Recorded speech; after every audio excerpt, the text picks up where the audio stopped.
Les origines de la Saint-Sylvestre n'ont aucun rapport avec le saint du même nom, Saint Sylvestre.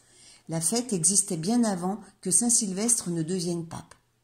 Les origines de la Saint-Sylvestre sont multiples et se perdent dans la nuit des temps. Les origines païennes se sont mélangées aux origines religieuses en drainant l'ensemble des croyances populaires et religieuses liées au solstice d'hiver.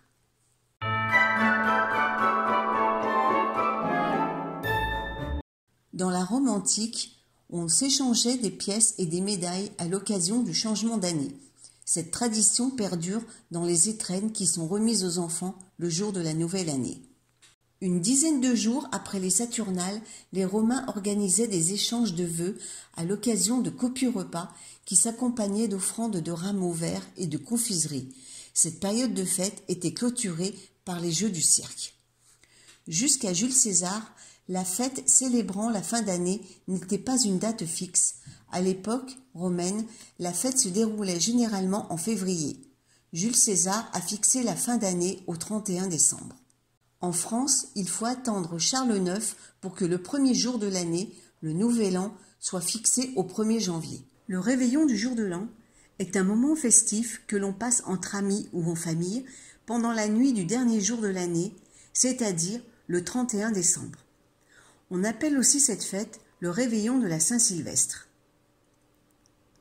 En France, on fête le réveillon du Nouvel An plutôt entre amis, soit en se recevant chez l'un des amis, soit en allant faire un repas au restaurant. On mange, on boit, on danse jusqu'aux 12 coups de minuit. Ce moment est alors le moment de se présenter les vœux, en s'embrassant et en se souhaitant une bonne année, une bonne santé pour la nouvelle année. Mais on ne souhaite pas le réveillon de la Saint-Sylvestre de la même façon d'un pays à l'autre.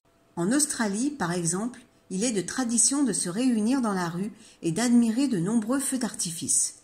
Il est à noter que la fin de l'année tombe en Australie en été, ce qui favorise ces réunions extérieures pour se souhaiter ensemble les vœux d'une nouvelle année. Au Brésil, la nuit du réveillon de fin d'année, il est aussi de tradition de tirer les feux d'artifice aux 12 coups de minuit. On se réunit sur la plage de Rio pour faire la fête.